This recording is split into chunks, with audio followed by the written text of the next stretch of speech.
The objective of the risk-taking game is to enable learners to demonstrate the skills needed to take calculated risks.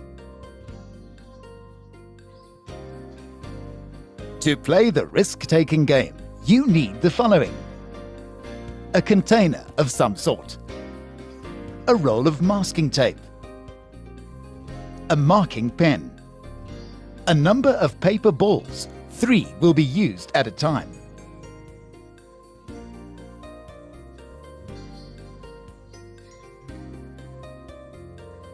Preparations for the risk-taking game include: place the container on the floor. Take 2 steps away from the container.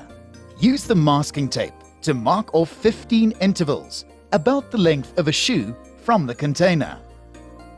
Each interval is numbered by using the marking pen. The interval line closest to the container is marked number 1, and the furthest interval line to the container is marked 15.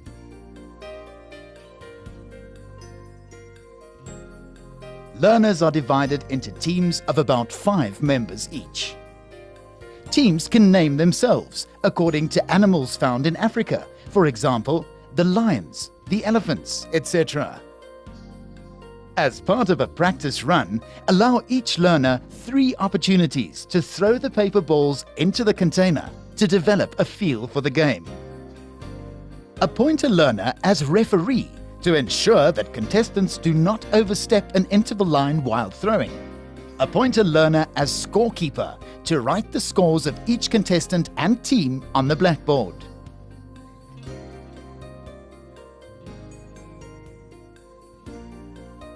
The risk-taking game is played as follows. Each member of a particular team is now given 3 opportunities to take position behind an interval line, and then to try to throw a paper ball successfully into the container. Each contestant decides for him or herself the distance or interval line from where he or she wants to attempt a throw. Contestants may vary the distances or interval lines from where they throw. For example, a contestant may start off close to the container and then move further away after a successful throw, or he or she may use all 3 opportunities from exactly the same position. This decision is entirely up to the individual contestant. Scoring in the risk-taking game is done as follows.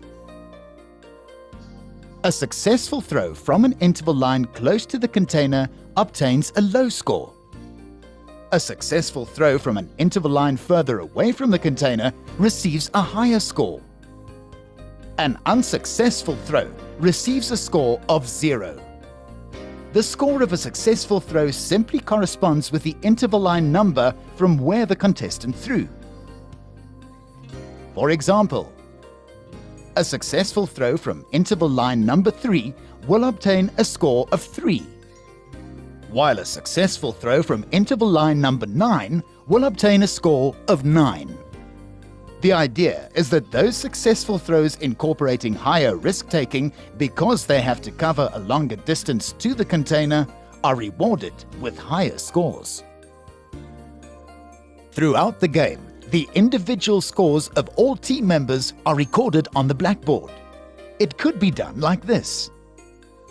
When the individual score of a team member for a particular throw is indicated, the first number refers to the interval line from where he or she has thrown, while the second number reveals the actual score obtained. When all the members of a particular team have completed their opportunity to throw, the individual scores of the members are added to obtain an overall score for the team as a whole. The team with the highest overall score wins the risk-taking game.